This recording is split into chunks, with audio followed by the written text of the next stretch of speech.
Have you ever asked yourself, why is it so hard to feel peace?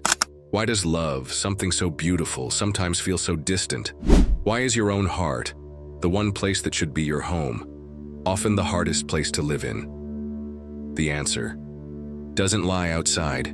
It was never about the noise of the world, the people who hurt you, or the failures that haunt you. The answer, Carl Jung would say, lies in the depths of your own soul, the part of you that you've forgotten, ignored, or never dared to meet. To truly have calm and love in your heart, you have to go in, not forward, not backward, but inward. Jung believed that peace is not found by avoiding chaos, but by understanding it. And love is not something you search for, it's something you awaken. So today, let's take that journey into the unconscious, into the shadow, into the archetypes, and come back not only with answers, but with calm, with love, with truth, because that's what this journey is really about, becoming whole. Chapter 1. The enemy within is not your enemy. Most people fear their emotions. They suppress rage, deny grief, and pretend they're not afraid. But what you resist persists. Jung taught that the things you refuse to confront will grow stronger in the darkness of your unconscious. He called this the shadow, the parts of yourself you disown. Maybe it's your jealousy, your laziness, your trauma. Maybe it's the part of you that still feels like a scared child, or the part that secretly wishes harm on others. Whatever it is, you've pushed it away. You've told yourself, that's not me. But Jung believed the exact opposite.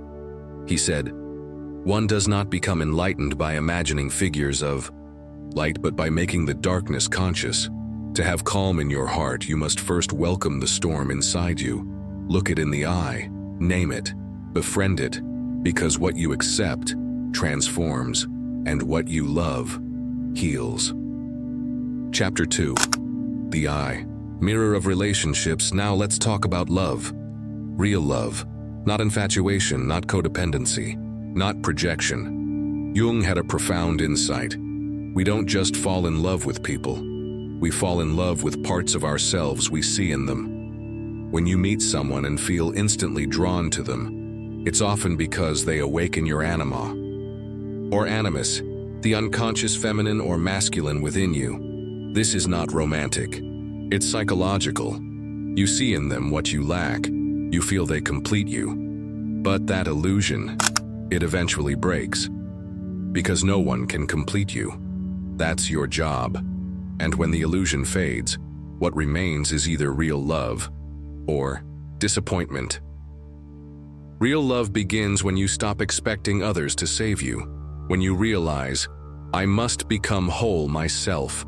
So ask yourself, do you love or do you seek rescue? Do you give or do you barter? Love that brings calm is not noisy, demanding, or desperate. It's rooted in wholeness, in mutual growth, in deep seeing. And you can only love someone as deeply as you love your own inner self. Chapter 3. Healing the inner child. Underneath your adult self, the roles you play, the masks you wear, there's still a child. Carl Jung believed that reconnecting with this inner child is essential for healing. This child remembers what you've forgotten, how to feel, how to imagine, how to trust, how to play. But if this child was hurt, neglected, judged, or silenced, they may still be crying for help inside you. Calm cannot live in a heart where a child is screaming. Love cannot grow in a home where a child feels abandoned, so go back, not to relive the pain, but to rescue the child you once were. Sit with them. Tell them, you are safe now. I see you. I hear you. I love you. This is not childish. This is sacred, because only when your inner child feels loved can your adult self find peace. Chapter 4. The language of symbols and dreams.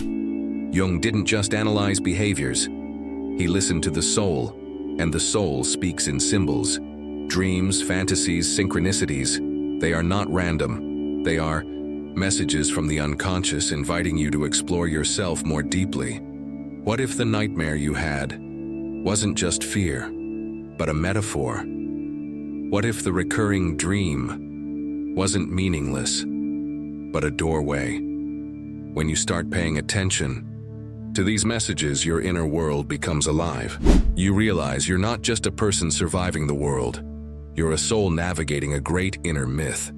So don't ignore the strange images. Don't dismiss your dreams.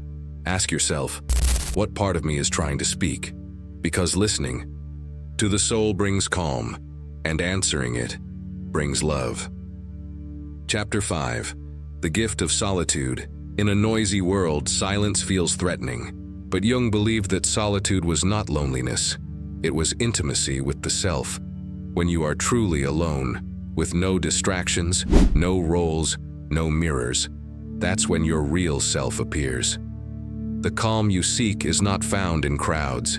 It's found in quiet forests, in long walks, in journaling, in reflection. It's found when you sit in stillness and say, "Who am I really?" And the more time you spend with your inner world, the less you need from the outer one. That is freedom. That is peace. That is where love begins to grow, not as a feeling, but as a state of being. Chapter 6. Integration. Becoming whole. Jung's greatest teaching wasn't about fixing yourself. It was about integrating yourself, bringing all your parts together. The light and the dark, the adult and the child, the rational and the mystical, the masculine and the feminine. He called this process individuation, becoming the person you truly are, not the person the world told you to be. You don't need to be perfect. You need to be whole, and wholeness brings calm because there's no more internal war.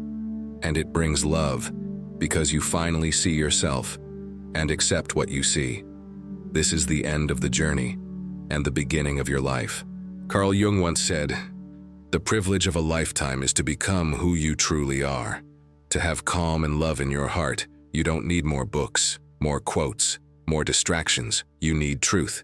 You need courage. You need to descend into yourself and rise again, not as a victim, but as a whole human soul. The calm you seek is already inside you, beneath the fear, beneath the noise. The love you crave is waiting, behind the armor, behind the pain. All you have to do is open the door, look within, and walk through it. Not because it's easy, but because it's the only way home." Welcome back.